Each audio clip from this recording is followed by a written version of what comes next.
eyatiddwa Haji Abdurahim Sebagala ng'abadde mukozi mu kimu ku kitongole ya poliisi ekya Flying Squad.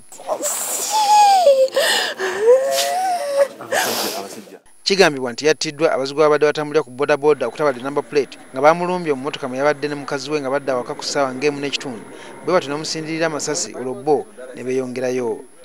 Nagenza okweka nga ndaba omusajja ku mmotoka ku ndabirwamu agiwatudde ng'akuba amasasi n'ate mmanyi nanga ankubye ate emmotoka nga yeerookinze kati n'awaliriza okuvuga from that time paka we motoka we mulabye we yakonye ekifunvu ng'awaliriza.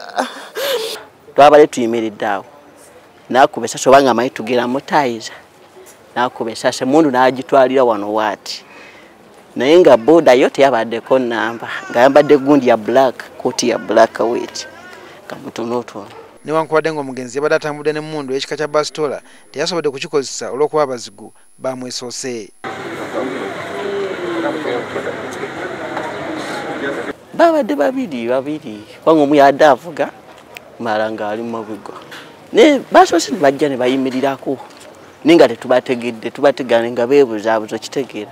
Mu bakungubazi abangi abeeye mu kifo Sebagala we yattiddwa nga walinaanye n'awakaawe mwe mbadde ne Brigadier El Kayanja yakulyako ekitongole kya Wembule omugenzi mwe yasooka okukolera era ng'ono yeeyamye okukola kyonna ekisoboka okuzuula abatemu.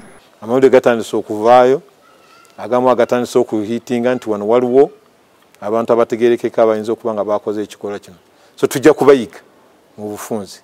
Waliwo n'omukazi yasimattuse erimu ku masasi agakubiddwa abatemu bwe lyakutte endabirwamu atundira ebizigo nga kumpi n'endabirwamu eno we yabadde agalamidde n'omwana we.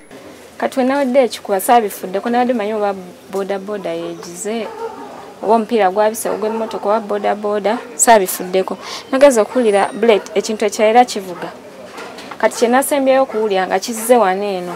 Poliisi egamba nti tetudde ng'okunoonyeza ku nsonga eno kugenda mu maaso. Bano tujja bawenja tujja kukola ekintu kyonna ekisoboka okulaba nti bano tubakwata.